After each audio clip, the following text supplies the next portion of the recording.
Welcome to Proven and Probable, where we focus on metals, mining, and more. I'm your host, Maurice Jackson. Today's show, we will be addressing the current state of India. We will find out if India is prepared to be the next China. And for investors, we will identify a unique, time-sensitive investment opportunity.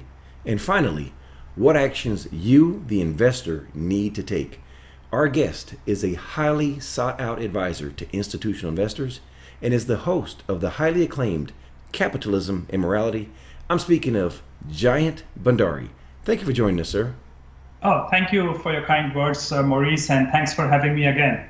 You know, Jayant, we've been conducting a series of interviews regarding a very sensitive subject, which has been the demonetization of India's currency beginning on the 8th of November. For first-time listeners, can you please share what sparked these events? So, Maurice, we should, I think, stop calling it a demonetization of the currency in the country, because this is pretty much a process of making India a police state. India is very, very rapidly becoming a totalitarian police state, and that makes me extremely scared about that country and the influence this country will have on the world. Now remember, Maurice, a lot of illegal migrants coming to the US are actually coming from India. And if you have an implosion of that country, there will be a humanitarian crisis, a kind of crisis that you and I cannot imagine. But let's just start with what happened in early November. On the 8th of November, Narendra Modi, the Prime Minister of India, came on the television and made illegal about 86 to 88% of monetary value of currency in circulation. Now, this created a massive problem in the society, in a society where most of the transactions, consumer transactions, are cash-based. About 95% of transactions are cash-based.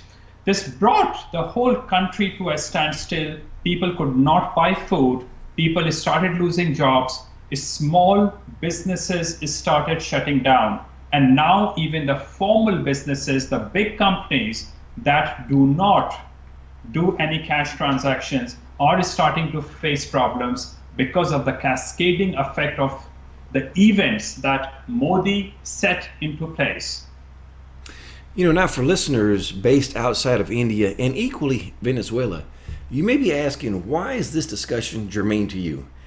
As we will identify in this discussion, the effects of government edict are quite duplicitous, and all currencies return to their intrinsic value, which is zero. And when the currency is destroyed, commerce stops. Therefore, the intent today, as always, is to have our listeners use critical analysis and think independently. Ask yourself, are you prepared with the necessities to survive, such as water, food, medicine, toiletry, cash, money, which is gold and silver, and where should you protect your holdings?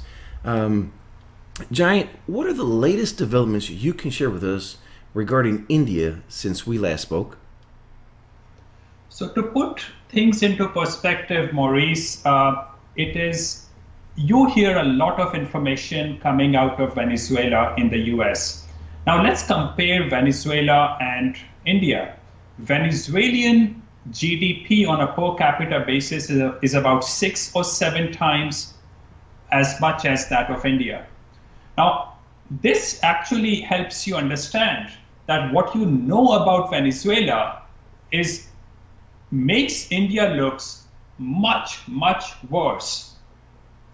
Now, to respond to your specific question on what's happening in India right now, Maurice, what happened is that end of December, Indian government started to refuse accepting the banned bills, the banknotes, which means that now people cannot really deposit those banks. And at the same time, they passed a law which now requires the police to take these people to prison if they have in their possession more than 5 of those illegal notes. Now, which means that old people, tribal people, people living in rural places, people who could not go to the banks or who could not get the information on time. Now, remember, this is a country where 50% of people don't have electricity, 1 billion people don't have internet, most people have no access to information. It is very likely that a large number of Indians never got to know about this banning of notes in those 2 months. If they are found to be possessing more than 10 banknotes, they can go to prison for doing so. And a woman was found with about $20,000 worth of banknotes because she did not really get to know about this thing. Now, the problem is that banks are still not offering cash to small businesses in sufficient quantities. This means that the markets continue to stagnate. There is this chronic fear among the people. The economy is going to a sort of seizure because the government removed cash from the economy. And now, even if you infuse cash into the economy, it will take a very long time for the economy to get back to normal. In my view, economy will never come back to normal. Farmers will continue to face huge economic problems. Small businesses will face economic problems, and big businesses will start to face economic problems over the period of time. You know, Jayant, as you're sharing this information, I'm just thinking here, you know, I reside in the United States, and it seems to me we have the opposite problem. It seems in India, the issue is going from analog to digital, whereas in the United States, we're so dependent on being digital that we're not ready to be analog.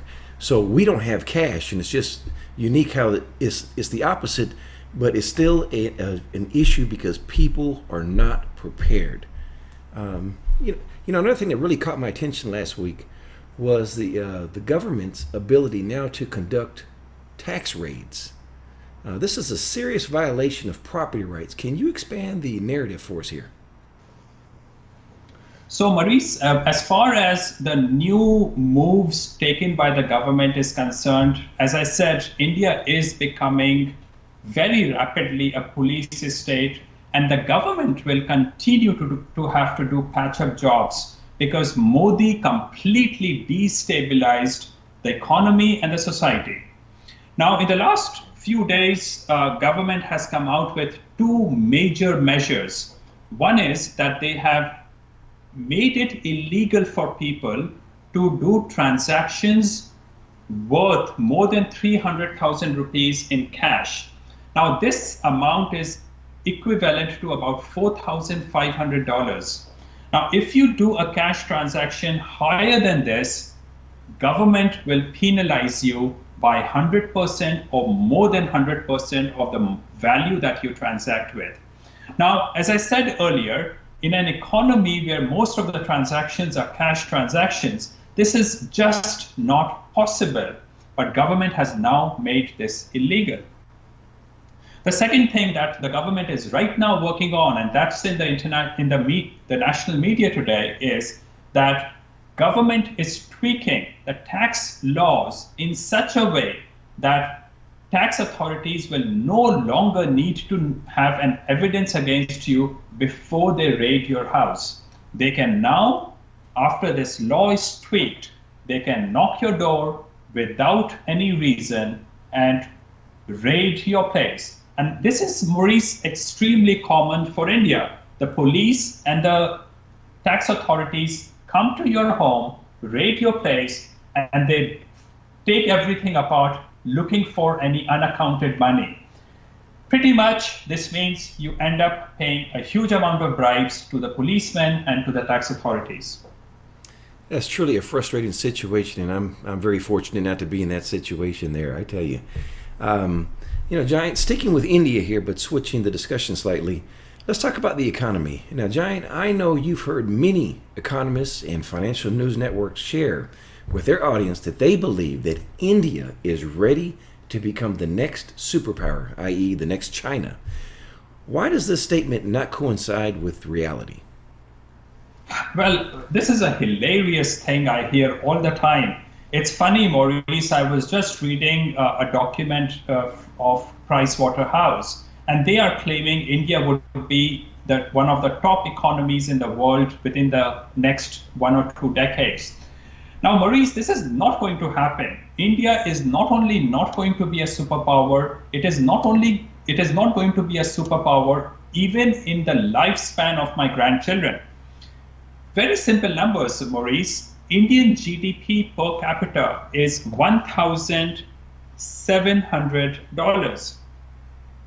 In comparison, Chinese GDP on per capita basis is about 9,000 US dollar per person, which means that China is more than 5 times richer than India is.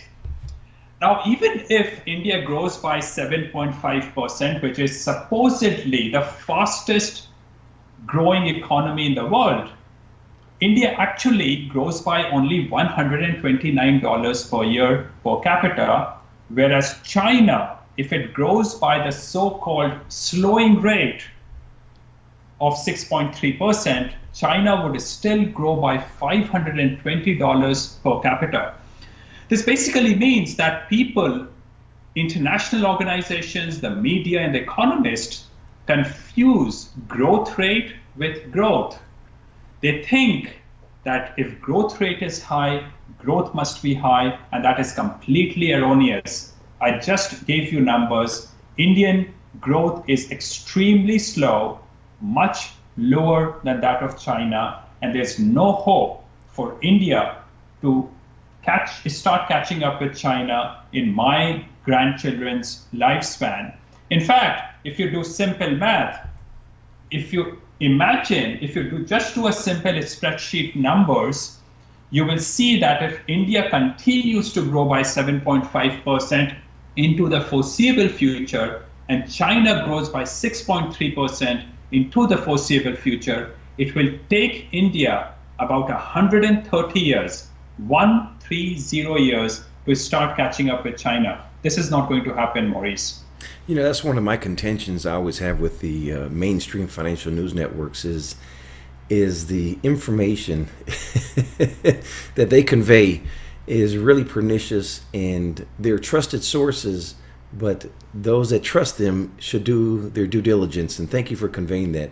Now, Jayant, if India is not the next superpower, you just mentioned you see its future really being where? Well, in my view, Maurice, Indian growth rate will not be 7.5%. It will be much lower. And in fact, my belief is that it will be negative for 2017 because Modi has pretty much destroyed the economy for the moment. My view is that Modi is continuing to make India a police state. India will become a horrible place to live in. It already is a horrible place to live in. It will become much, much worse. And I think within a decade or so, India will start falling apart. India is not one country. It should not have been a one country, and it will fall into pieces over the next few decades, in my view. You should expect a massive amount of humanitarian crisis from India going forward. And switching gears, Jayant, you've really carved out a niche in the secondary market as the go-to name for arbitrage opportunities. Please share with the audience, what is an arbitrage opportunity? Maurice, when two companies are merging or two companies own ownership on the same project, what you can do is that you can calculate which company is being overvalued and which company is being undervalued in the stock market. So for example, hypothetically, two companies are merging at the share ratio of 1:1, and let's say company A is trading for $1 and company B is trading for $2. It means that if you buy shares of company A, you are basically buying indirectly a $2 worth of a stock of company B. You could actually effectively buy company A and sell company B, short sell company B, and make a book 100% profit. These are called arbitrage opportunities. And they're quite exciting. You know, Jayant, in the past, you've shared with listeners in previous interviews a number of arbitrage opportunities that have been quite lucrative. Two that just come to my mind right now is Paramount Gold Nevada, where investors, in essence, got 80% profit within about 30 days.